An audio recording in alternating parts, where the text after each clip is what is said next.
Hello, I got a 2014 JK Jeep Wrangler. My problem was the traction control kept turning on, and once in a while my Jeep would just shut off. When I went to start it, a lot of times it would crank for about 4 or 5 seconds before turning on.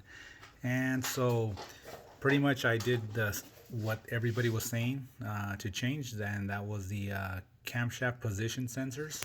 So that one is A, right there you see that little pink or purple dot.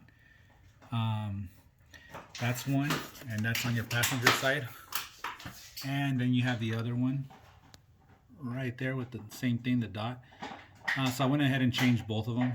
Figured if I was going to go in there, change them. Did that, I still had the problem.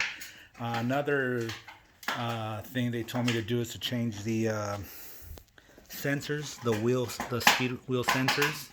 And let me see if I can get a clear shot. On all four tires, and that's pretty much pretty easy to take off. You don't have to take off the tire, but it does help. I took off the tire, cleaned everything really well. Well, it turned out that wasn't the problem. Another thing I changed was the camshaft sensor, and that was right here. This I noted was kind of corroded, so I went ahead and changed it. And yes, I overkilled it with tape, and use a special tape underneath too to protect it from the heat, so when I go off-roading it doesn't damage.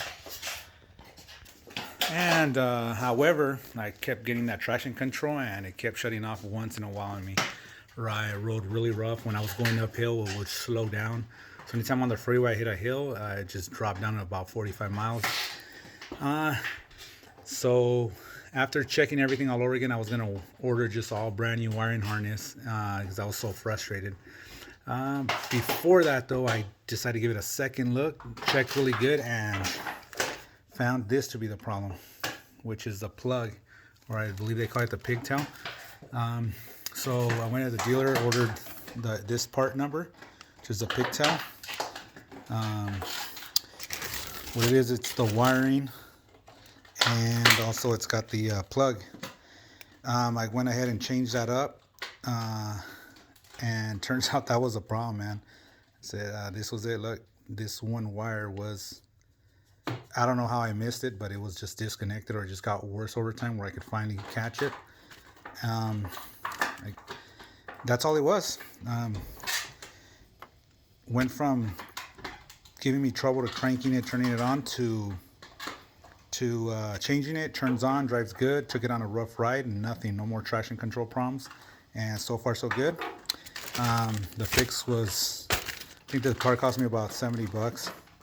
I ended up buying two just to be on the safe side. More likely I'm going to change the other side, just because I like changing everything, having it new, at least every other year. Good luck, guys. I hope you get it done. I don't always check my YouTube. I just kind of do this to give you guys a heads up, and hopefully save you guys a heartache, and save you guys from a heartache from dealing with the heartache myself. Good luck. Hopefully it works out for you.